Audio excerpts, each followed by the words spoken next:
Bueno, la idea de juntarnos de la convocatoria para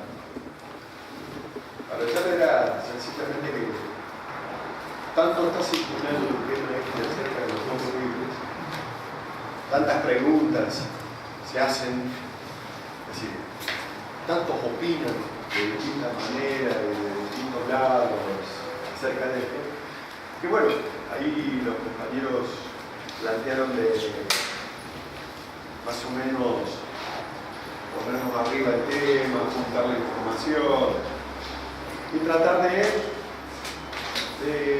hacer como un informe, un trabajo que fuera gráfico, que fuera... Siempre es difícil ser sintético, es decir, cortito, pero por lo menos, porque además, ¿viste? Todos los días están dando versiones nuevas acerca de esto, entonces uno va siempre atrás de la versión periodística.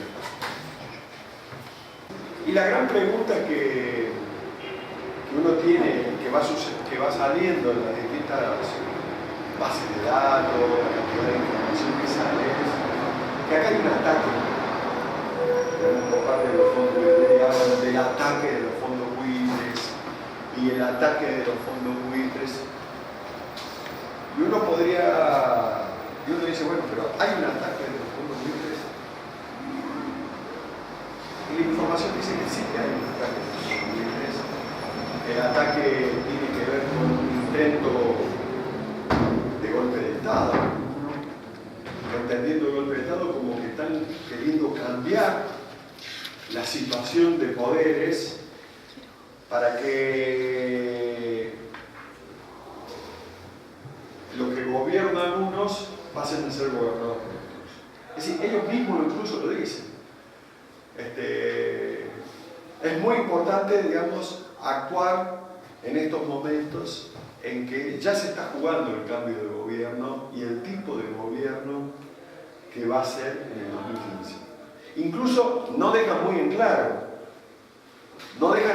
que si incluso en sus objetivos también está el hecho de que en vez de que las elecciones sean en octubre del 2015, si a lo mejor no están pensando que sean abril, mayo, es decir, como acortar tiempos electoral. Pero tienen una decisión en ese sentido. ¿Por qué digo esto? Porque esto no aparece en el lenguaje de todos los días, es decir, lo que sale todo el día en los distintos medios de comunicación. Lo que sale sí es que ellos son acreedores porque compraron bonos, nunca prestaron plata, pero compraron bonos que estaban en default, es decir, que entraron en una situación de que se declaró de que no se iba a pagar porque no se podía pagar, estamos hablando de diciembre del 2001.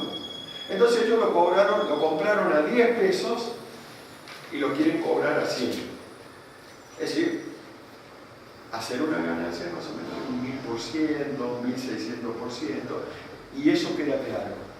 Compraron los bonos, nunca prestaron plata, pero compraron los bonos estaban ya en crisis, en default, es decir, que ya había habido una situación de crisis política que hacía que ese bono vos tenías que regalarlo por 10 pesos cuando a vos te había costado 100, y ellos lo compraron a 10 pesos para volver a cobrar los 100. Es decir, lo compraron para hacer un negocio, nunca para prestar.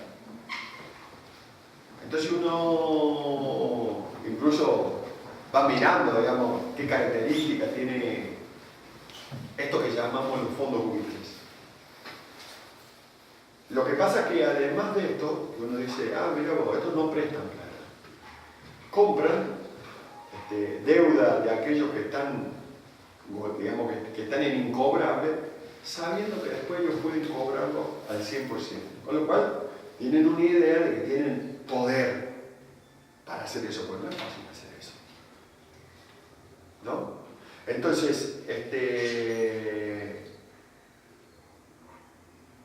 otro de los aspectos a tener en cuenta, cuando uno habla de estos muchachos, dice, pero estos bonos, digamos, ¿cuál es la proporción que son? Es decir, ¿cuántos son? Y bueno, el 92,4% de los que prestaron plata entraron en reestructuración de deuda, están adentro de un instrumento que se llama reestructuración de deuda soberana, que es un instrumento que hace un acuerdo que vos sabés que acreedor y deudor se sientan a una mesa a llegar a un acuerdo y a llevarlo para allá, y a llevarlo. El primer tramo se entró en el 2005, el segundo entró en el 2010, de deuda que fue prestada en el 2001, o venía de antes, pero ahí que se, de alguna manera se renegoció, para ver los tiempos. El 92,4% está dentro de la reestructuración.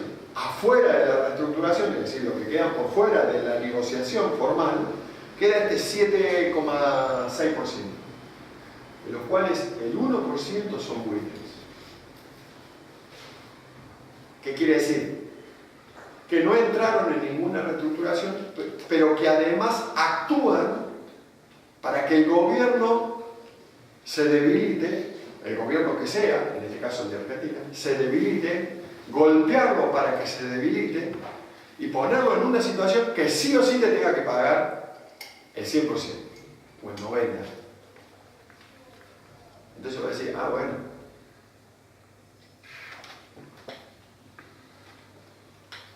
si no alcanza con comprarlo al 10%, sino que después tenés que llevar adelante una movida, una jugada, para que el otro, ponerlo en el banquillo, en la silla eléctrica, para que te pague. Es decir, porque no es fácil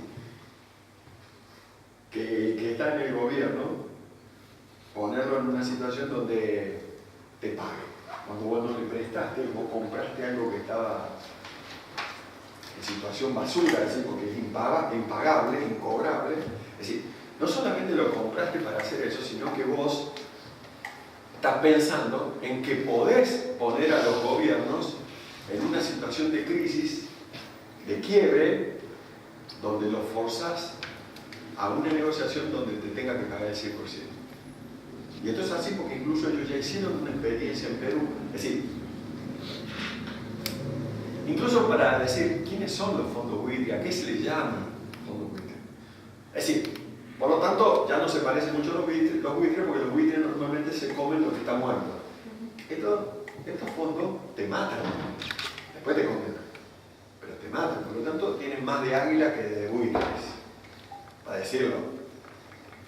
No hay que comprar una deuda, es decir, que estaba mal, entonces vos la comprás a bajo precio y después vas y la canjeás por un trámite administrativo. No, vos tenés que poner de rodillas al otro para que te pague. Entonces va a decir, bueno, este 1%, ¿qué características tiene? ¿Cómo es que junta poder para poner a los gobiernos en situación de debilidad, en situación de rodilla, que esté obligado a pagarte el 100% cuando lo compró al 10%? Entonces voy a decir, bueno, acá tenés dos actores, el juez Griesa, que vos viste que hay toda una lectura jurídica, y los abogados, y los jueces, que tiene 84 años, que es del condado de New York. Y el otro es Singer, que es la cabeza de los fondos buitres. Tenés dos personajes, el juez Griesa, que dictamina una decisión que te obliga a pagar, y para cómo te pone a pagar sí o sí. Vos tenés que pagarle primero a los buitres. No podés pagarle el 92,4%. Te puso como para que vos pagaras sí o sí a los buitres. Y además te pone en una situación de que si vos le pagás a los buitres, al 1%, por una cláusula que vos le tendrías que pagar incluso al 92,4%, en las mismas condiciones ventajosas a estos, que este 1%. Así, bueno, este juez, como los jueces de la Corte norteamericana y particularmente de la Suprema Corte, ellos realmente están formados en una idea, en una ideología, en una forma de ver el mundo, donde lo malo son los estados y los gobiernos, así sea el gobierno norteamericano. Es decir, ellos consideran por una formación de tipo puritana, es decir, el cristianismo puritano, no católico, justamente, el cristianismo luterano, es decir, protestante, porque ellos son de religión protestante, Ellos consideran que debe ser bendecido el que tiene empresa económica y una empresa económica exitosa. El pensamiento católico dice que vos tenés que beneficiar siempre al pobre, al que no tiene dinero. Ese es el que debe ser beneficiado, abrazado, y para ese es el paraíso. No, dentro del cristianismo protestante solamente llega al paraíso aquel que tiene éxito en la empresa económica. Por lo tanto, para ellos, el que tiene empresa económica, el mercado, tiene prioridad. Digo, para que vean la cabeza de esos abogados y jueces, porque no se llega a ser juez si no se es abogado primero. Digo esto para los abogados amigos. Es decir, no se llega a buitre sin ser abogado. Es un poco de humor en el medio, porque estos temas son medio fríos de tratar. Entonces, ese es el juez. Lo que pasa es que el juez está siendo presionado por la otra parte, que es Singer, que es la cabeza de toda la movida de presión y de este ataque jurídico, financiero y golpista. Y Singer es socio de Romney, uno de los candidatos a presidente del Partido Republicano de Estados Unidos, que forma parte, Romney, de ese espacio del Partido Republicano que tiene mucho vínculo con la estructura más dura financiera del Partido Republicano, que atrás tenés ese Tea Party, que se llama el Partido Fascista Norteamericano, como le dicen, digamos, que hay que explicar, que en realidad lo que está ahí atrás son grandes jugadores financieros. El JP Morgan, el Bank of America, el Goldman Sachs. Estamos hablando que son los mismos grupos financieros controlantes de Clarín, de TN y de muchos intereses en Argentina y en Latinoamérica.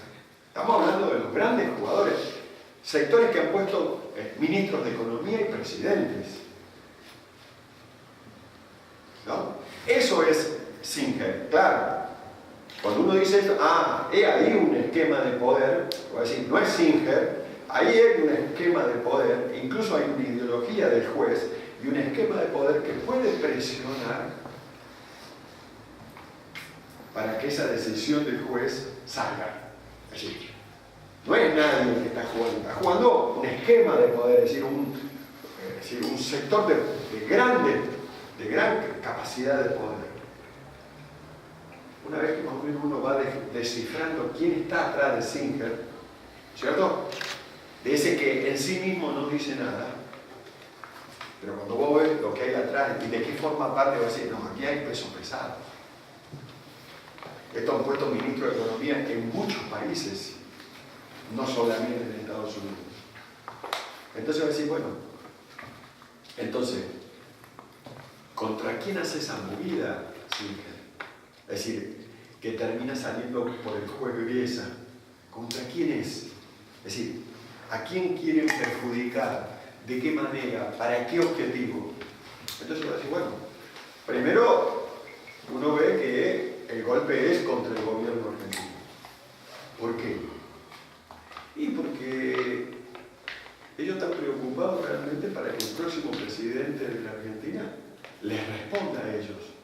Por lo tanto, vos dirías, el gobierno argentino hoy no responde a este sector de los republicanos norteamericanos, a este sector, digamos, a este esquema financiero de poder, que su proyecto para Latinoamérica y para Argentina es el ALCA, ¿no? La Asociación de Libre Comercio. Y si uno se pone a pensar que Néstor, digamos, Kirchner, justamente es uno de los que rompió la posibilidad de que hubiera ALCA, junto con Chávez, con Lula, uno dice, está bien. Es lógico que ese sector no coincida con el gobierno en Argentina. Y lo dicen, porque tratamos de decir, pero ¿cómo se te ocurrió, Walter, pensar eso? No, lo dicen directamente. Por eso ahí viene, ¿qué están queriendo? Que las elecciones del 2015 lleguen condicionadas, que se adelanten. ¿Cuál es? Es una. Dos. Ninguna duda, si logran limitar las posibilidades de Argentina, la capacidad de maniobra, la posibilidad de hacer esta movida y otra, seguramente vos debilitas el armado del Mercosur y la UNASUR y la CELAC. Porque si Argentina se cae, se debilita, Brasil no tiene el peso suficiente como para armar la UNASUR, ni para sostener la CELAC, porque no habría con qué traer a México para este lado. ¿Con qué? ¿Desde qué ecuación de poder vos convocarías? Brasil solo no le alcanza. Con Argentina sí, para convocar al resto. Entonces va a decir, bueno, está claro que si yo golpeo acá, no solamente que cambio el gobierno, sino que al cambiar el gobierno en Argentina, cambio la posibilidad de que la UNASUR, el Mercosur y la CELAC, como proyectos de estrategia de poder, digamos, de integración latinoamericana, se caminen. Ahora, también deja en juego, por ejemplo, que si yo debilito al gobierno argentino, me queda lo que se llama a mano redefinir quién va a manejar Vaca Muerta. Estamos hablando del gran negocio para los próximos 50 años, estamos hablando de Vaca Muerta, por lo menos hay un yacimiento de 21 PBI, es decir, 21 Producto Bruto Interno, es decir, la suma de lo que uno produciría en 21 años. Solamente Vaca Muerta, sabiendo que hay otros yacimientos cercanos. Y uno diría, bueno, si este grupo de Singer y de los republicanos del Tea Party ganaran, y bueno, la gran empresa petrolera que haría negocio en Vaca Muerta no sería Chevron, sino que sería la ESO, porque la ESO es la empresa que forma parte de este grupo de poder. Pero no estamos hablando solamente del tema de Vaca Muerta, sino que estamos hablando del tema del gran negocio de la soja que sale por los puertos. Porque como ustedes saben, están cambiando las condiciones del manejo de los puertos, del negocio de los puertos y del negocio de la soja. Es decir, lo que se llama la 125. Es decir, ya no pagarían más retenciones, se quedarían con todo. No solamente con todo el rendimiento mundial de la soja. Estamos hablando que Argentina produce alimentos para 400 millones de personas. Es decir, ¿quién va a manejar ese negocio? Y los puertos, sabiendo que a través de los puertos no solamente sale la riqueza como la minería o la soja, sino que también ingresa la droga, ¿no? Esa estructura del narcotráfico, es toda una estructura de poder, digamos. Eso también está en juego. Es decir, que no lo maneje un gobierno que tiende a manejarlo el gobierno nacional y no las corporaciones multinacionales, sino que vuelvan al manejo de algunas corporaciones multinacionales, ¿no? Entonces uno diría, estos son los sectores, ¿no es cierto?, que están siendo afectados por estos muchachos que están queriendo producir este ataque especulativo para poner a la Argentina de rodillas, llamado default. Porque default no se entiende qué quiere decir. A vos te ponen de rodillas a negociar, es decir, te imponen las negociaciones. ¿Cuál es otro de los sectores que estaría golpeado? Y otro de los sectores que estaría golpeado, por ejemplo, sería los sectores globalistas financieros, así los cercanos a Londres, a New York, es decir, los Clinton, los Obama, no los sectores del Partido Republicano, sino los sectores financieros cercanos al Partido Demócrata. Tú vas a decir, ¿por qué?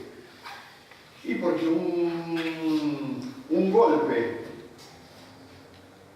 al proceso de reestructuración de deuda soberana implica una quiebra del instrumento de reestructuración de deuda soberana, que es como una herramienta, como una llave para abrir una puerta. Es decir, porque el tema de la deuda no está solamente el deudor, también está el acreedor. ¿Y quiénes son los países deudores en el mundo de deuda soberana?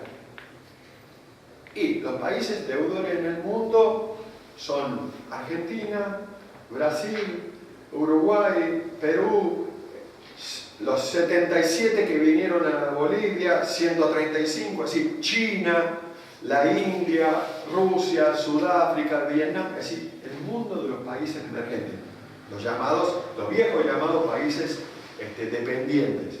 Todos están en deuda, uno más, otro menos. ¿Está claro? Ah, bueno. Pero ¿quiénes son los acreedores de esto? Estos son los deudores. Ahora, ¿quién le dio la plata a estos como crédito que se terminó en deudas? Los grandes bancos globalistas, que no son el JP Morgan, que no son el JP Morgan, que no son el Bank of America, que no es el Goldman Sachs. Los otros bancos, el HSBC, el Berkeley, es decir, la gran banca globalista, que hoy está manejando el Banco Central de Estados Unidos y estaba manejando el Banco Central de Inglaterra y maneja el Banco Central de China en algún punto. Esos son los que tomaron dinero al 0%, fabulosas masas de dinero, la tomaron al 0%, es decir, el Banco Central se lo prestó al 0% y ellos lo prestaron al 7, al 9, al 11, al 12%. No sé si se entiende. Entonces vos me estás diciendo, Walter, que los bancos que tomaron toda esa plata y armaron una burbuja que no tiene respaldo concreto atrás, porque es una burbuja de plata que se hizo con maquinita, no se hizo con producción atrás. No sé si se entiende la debilidad de la situación. Después de la crisis 2007-2008, estos bancos, en diciembre del 2008, febrero del 2009, le dieron manija a la maquinita, fabricaron dólares, se lo prestaron al 0% y lo repartieron por el mundo. De ese negocio no participó el JP Morgan, el Bank of America y el Goldman Sachs de manera dominante, mayoritaria. Los otros, es decir, el negocio de la burbuja financiera no la está haciendo este grupo de bancos norteamericanos, lo está haciendo otro grupo de bancos norteamericanos, otro grupo de bancos de Londres. Entonces, cuando Singer y los grupos de banqueros que están atrás de Singer quiebran la Argentina, si la quiebran, y quiebran el instrumento de deuda soberana, ese instrumento jurídico financiero, lo quiebran, ¿quiénes son los golpeados? Estos países emergentes, pero también estos bancos, no ellos. No sé si se entiende.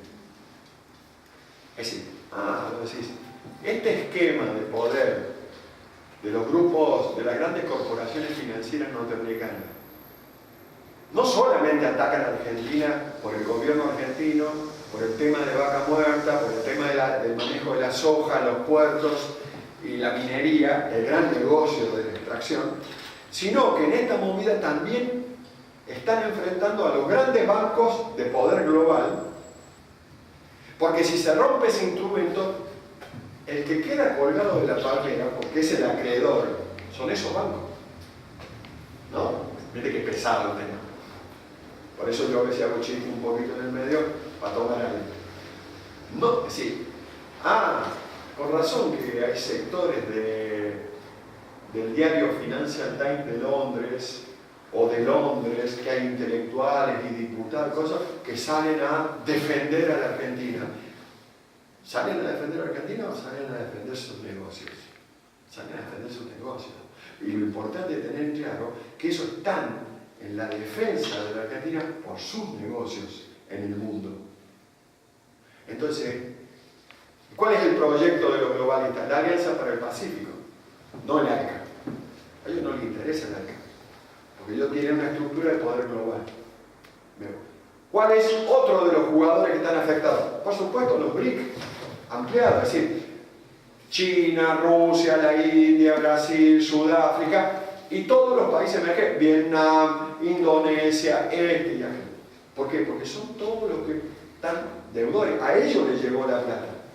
En el caso de China también le dieron vuelta a la maquinita desde el Banco Central, por lo tanto ellos tienen problemas como acreedores y problemas como deudores.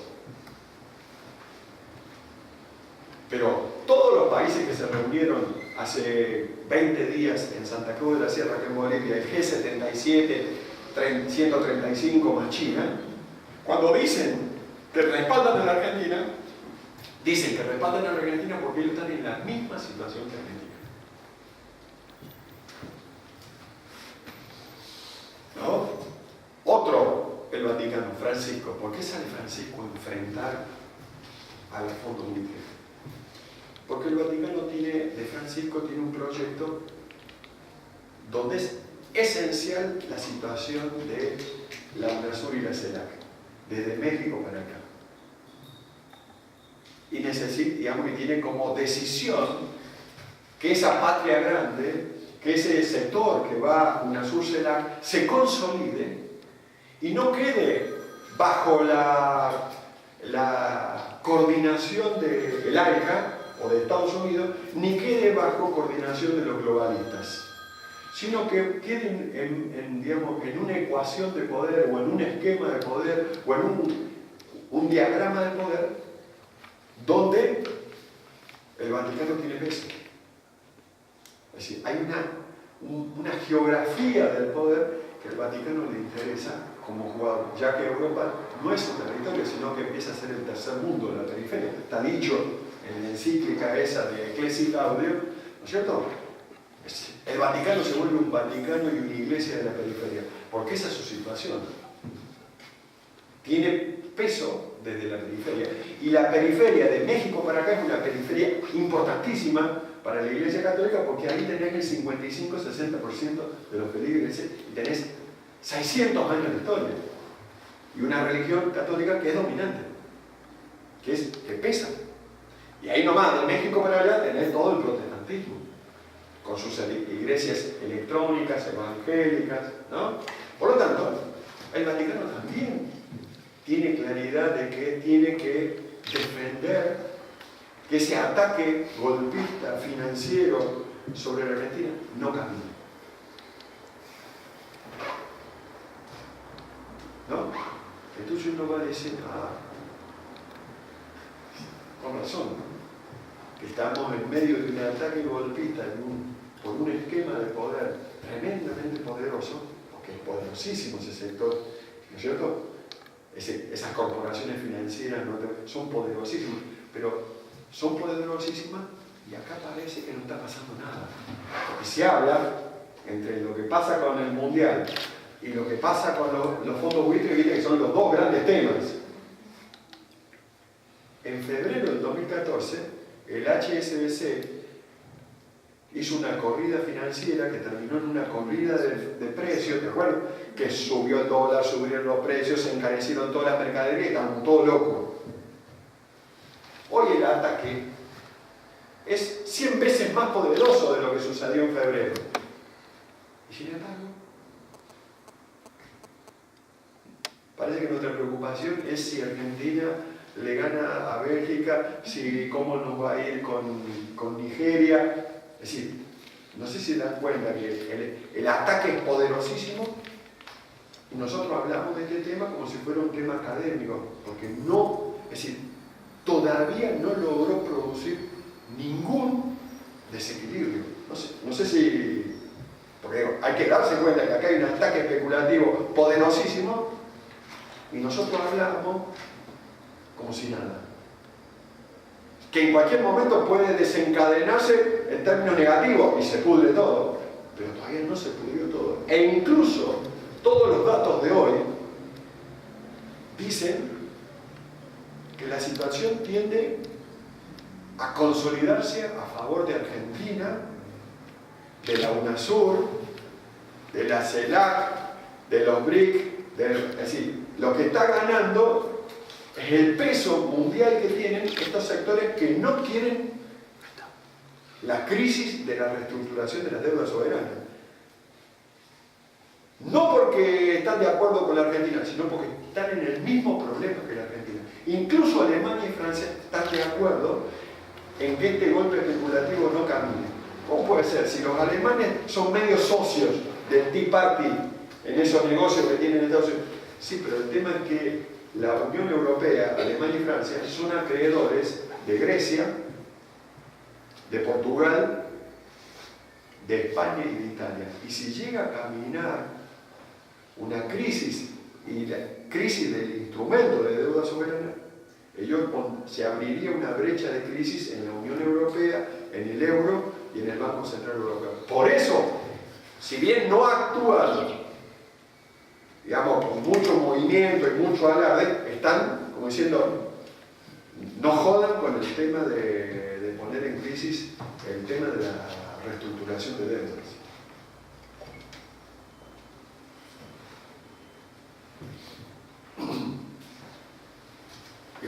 Así está presentada la situación. Reestructuración de deuda hubo entre febrero del 2001 y diciembre del 2001, que es donde entró el default, porque se logró quebrar la situación del gobierno en diciembre del 2001, ¿cierto? Y entró en default.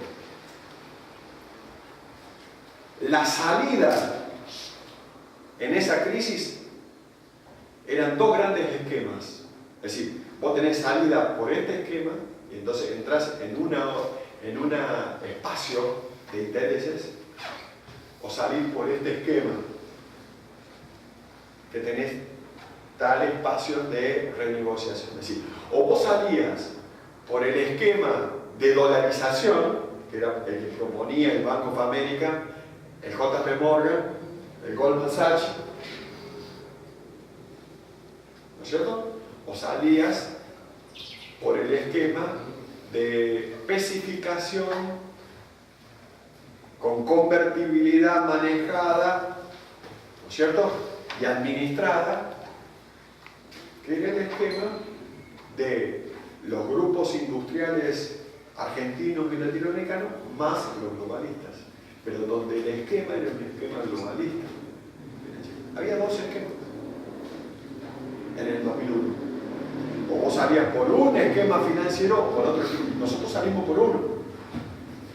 Es decir, salió por acá. Hoy, en el mundo, las posibilidades de esquema de poder en el mundo, de salida, de resolución de esta situación en la que estamos, es: podemos salir por el esquema financiero multinacional del JP Morgan, ¿no es cierto?, el esquema ALCA, el esquema de los globalistas financieros, del Citibank, el Berkeley y el HSBC, que es el esquema financiero globalista, que es el de Alianza para el Pacífico, o podemos salir por el esquema Vaticano, ¿no es cierto?, que es un esquema que no tiene el tamaño y el peso, pero es un esquema que está funcionando y hay, hay una situación en que realmente está presente. Y tenés otro cuarto esquema, que es el esquema de los BRIC ampliados o los BRIC emergentes, que empiezan a plantear un esquema de poder multipolar, no financiero, que incluso ahora el 14 y 15 de junio en Fortaleza, acá en Brasil, hay una reunión donde vienen planteando la posibilidad de consolidar el esquema multipolar a partir de tener un banco BRIC, ¿cierto?, como si era el Banco del Sur. Bueno, este no tenía suficiente poder. Un banco del BRIC, un fondo del BRIC, como un FMI, pero del BRIC, y una moneda del BRIC, que están hablando del yuan, digamos, que es la moneda china asociada en una canasta, digamos. Es decir, hay un tercer esquema de poder de carácter multipolar muy poderoso, con este, digamos, esquema del Vaticano, que lo es, que no tiene la envergadura y el tamaño, y que juega asociado con el BRIC, porque va y viene, no es el mismo, pero va y viene, ahí hay un, ¿cierto? Entonces, la situación de la Argentina hoy, de la UNASUR hoy y de la CELAC hoy,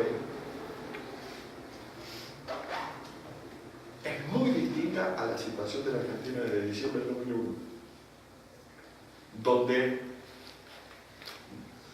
no había salida, porque o vos salías por el lado financiero multinacional del ALCA, o salías por el lado financiero globalista.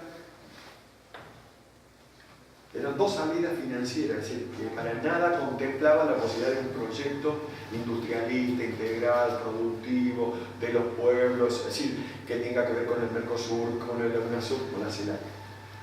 Hoy, el mundo no tiene dos esquemas de poder solamente, dos esquemas de poder que son los dos financieros unipolares, ¿cierto? El modo en que construye el poder, sino que tenéis un tercer esquema de poder que está creciendo, que es un esquema de poder de carácter multipolar, mucho más basado en lo productivo y en lo industrial y en lo tecnológico, que uno diría, ¿y qué pata débil tiene el esquema multipolar? Que todavía tiene que ser un esquema, digamos, multipolar de carácter popular, es decir, que se estructure en base a la participación creciente de los pueblos, porque por ahora es muy superestructural, es muy desde los gobiernos, pero existe este tercero. Con esta cuarta esquema de otro, digamos, de menor poder específico, pero que existe, que es lo que se asocia alrededor del Vaticano de Francisco, digamos, porque particularmente lo que es Latinoamérica, África y Asia tiene peso. Esencialmente tiene peso de Latinoamérica. Entonces, uno dice, ¿cuáles son las posibilidades de que el ataque especulativo, financiero, jurídico de los buitres los lleve a una situación victoriosa donde ellos logren un golpe de Estado e impongan sus condiciones? Uno podría decir que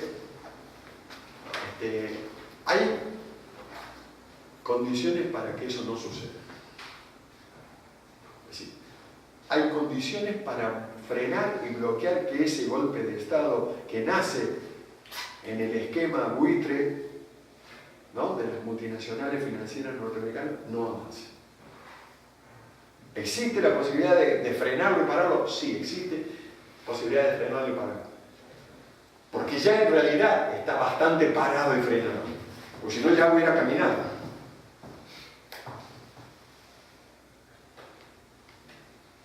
Luego, parado y frenado ese ataque especulativo y cosas. ¿Cuáles son las otras posibilidades? ¿Existe alguna posibilidad de que nosotros caminemos por un esquema de poder que no tenga que ver con el unipolarismo financiero global? Es decir, de los otros jugadores financieros. Sí, existe la posibilidad de que nosotros caminemos en un esquema de poder que no sea el unipolarismo financiero, ni el multinacional ni el global. Es este esquema de poder de carácter multipolar, esto que llamamos el BRIC emergente, es decir, esto que tiene ese multipolarismo con centro en China, en Rusia, en la India, en Sudáfrica, en Brasil y en Argentina, digamos, y un conjunto de otras situaciones. ¿Existe la posibilidad de que ese esquema se consolide y dé espacio para sostener un proyecto alternativo? Sí. ¿Cómo jugaría el Vaticano? Jugaría asociado, pivoteando, porque en realidad para el Vaticano de Francisco es estratégico consolidar una Latinoamérica por fuera de los esquemas financieros, tanto globalista, que es su enemigo principal, como del multinacional. Digo, porque así. Digo, esa es la situación en la cual nos encontramos. Esta es la situación en la cual nos encontramos. Entonces, uno diría, los grandes desafíos nuestros tienen que ver con poder ser claro, ¿viste?, en neta, como diciendo, cuáles son los esquemas de poder que nos ataca y lo que defienden el ataque, porque acá lo que está en juego no es solamente Argentina, es el mundo, ¿no? Es el mundo, es decir, y en el mundo por lo menos 3 o 4 digamos, esquema de intereses y de poder, ¿no? Entonces, es decir, los desafíos nuestros es tener en claro esto. Tener la posibilidad de charlarlo claramente con todos y cada uno tratar, porque cuando uno lo cuenta y lo charla, uno también se va aclarando. Y de alguna manera, ponernos en claro significa ponernos de pie, porque también acá se generan espacios de posibilidad de participación para que incluso en un esquema multipolarista, ese esquema multipolarista sea profundamente popular o crecientemente popular en la participación y en la redistribución de las riquezas. Digo, hoy hay un esquema de posibilidades, es decir, un escenario hacia adelante de posibilidades que no existía en diciembre del 2001. Las dos salidas del 2001 eran salidas negativas, una menos negativa que la otra. Hoy hay esquemas de salida de carácter positivo, que no existían en diciembre del 2001. Entonces, esto es, de alguna manera, gráficamente, esquemáticamente, es decir, tal cual se presenta esto que se llama los fondos buitres, el ataque golpista de los fondos buitres y los desafíos y oportunidades que tiene el proyecto nacional latinoamericano.